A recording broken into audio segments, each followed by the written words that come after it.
तर लोणावळा पार्ट 2मध्ये तुम्हा सर्वांचं स्वागत आहे. तर आम्ही दुपारचं जेवण वगैरे केलं आणि सर्वांनी चेंज वगैरे करून घेतलं आणि आम्हाला बाहेर स्विमिंग करायची होती. तर विल्याच्या बाजूला छोटासा एक स्विमिंग पूल आहे, तर त्यामध्ये आम्ही खूप सारा एन्जॉय केला. आणि मी आतमध्ये येऊन बघते मुली काय करत आहेत. CCTVमध्ये सर्व दिसत होतं आणि इथे निशा जोरजोरात हसत होती, कारण की तिचे फोटोज कोणी काढले नाही.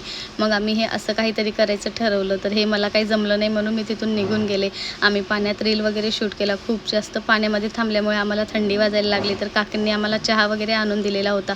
मस्तपैकी व्ह्यूज एन्जॉय करत चहा वगैरे पिला. आणि तुम्ही बघू शकता विल्याचं संध्याकाळचं वातावरण किती सुंदर आहे. लाईट्स वगैरे सर्व ऑन झालेल्या होत्या आणि या वातावरणामध्ये आम्ही मस्त 5-6 रील शूट केल्या. आता एवढा धिंगामस्ती करून आम्हाला लागली होती भूक, तर आम्ही झोमॅटोवरनं जेवण वगैरे ऑर्डर केलं होतं आणि आकांक्षा सर्वांसाठी प्लेट्स वगैरे घेऊन आली. आम्ही सर्व जेवण वगैरे बाहेर काढून घेतलं आणि जेवणामध्ये आम्ही मागवलं होतं rice, noodles, chicken kofta, Manchurian आणि पनीर चिल्ली. आणि हर्षाली इथे सर्वांना जेवण वगैरे वाढत होती. जेवण पण फार टेस्टी होतं. आम्ही सर्वांनी जेवण वगैरे केलं आणि थोडासा आराम करायला घेतला, पण कशाचा आराम काही होतच नव्हता. आम्ही नंतर पुन्हा डान्स वगैरे करायला लागलो आणि माझ्यासोबत निशा पण डान्स करायला लागली. मग आम्ही घेतला हा गेम खेळायला. या गेमचं काय नाव आहे कमेंटमध्ये नक्की सांगा.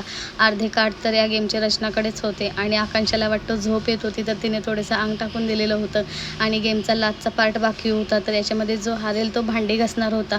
आणि इथे निशा हरलेली आहे आणि तिला भांडी घासायची होती. आम्ही सर्वांनी तिला फार चिडवलं आणि बिचारी व्हेज आहे आणि तिला नॉनव्हेजची भांडी दुपारची घासावी लागली होती.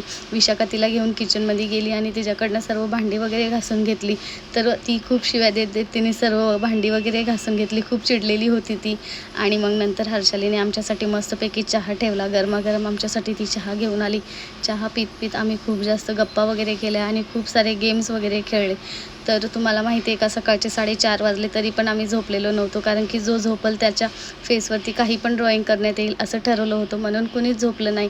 तर सकाळी 7 वाजता आम्ही झोपलो. तर भेटूया आपण पार्ट 3मध्ये.